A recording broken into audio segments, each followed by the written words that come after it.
Hello mga kapobre. Ayan, pangwalong sesyon na yan mga kapobre, no? Medyo umabot na tayo sa isang buwan sa pagbabalik ng ating pag-gym. Ayan mga kapobre, tingnan nyo yung aking katawan. Medyo solid na, no? Kaya pag-igihan natin para sa ating kalusugan. Medyo yung braso ko mga kapobre ay medyo matibay-tibay na. Ayan, nagmamasil-masil na. Tingnan nyo mga kapobre, di ba? O, di ba? Nakikita na ako sa aking pinaghirapan sa pag-gym.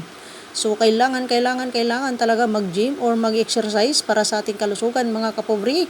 Kung saan man nakarating ang aking video, mga kapobri, paki-comment kung saan lugar nakarating, no? Pre-shout out sa sunod kong upload, no? Ayan, mga kapobri. So, ayan, mga kapobri.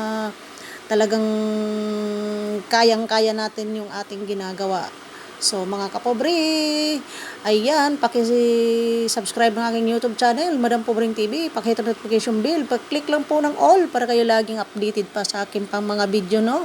Ayan, pati ang aking page, papalo po, ay mga kapobre. So nakikita nyo naman mga kapobre, yung aking pag-improve ng aking katawan sa ating pag-gym. So ayan mga kapobre, no?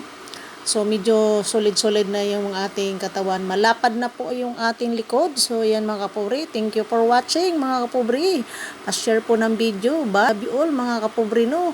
Ingat po tayong lahat kasi kailangan ingat-ingat para hindi tayo magkasakit. Ayan, diet sa pagkain. Kailangan mag-exercise or mag-gym para sa ating kalusugan mga kapobri. Paalala ko lang, huwag tayo masyadong abusado sa ating katawan dahil pagka nasakit tayo ay napira po. Thank you for watching!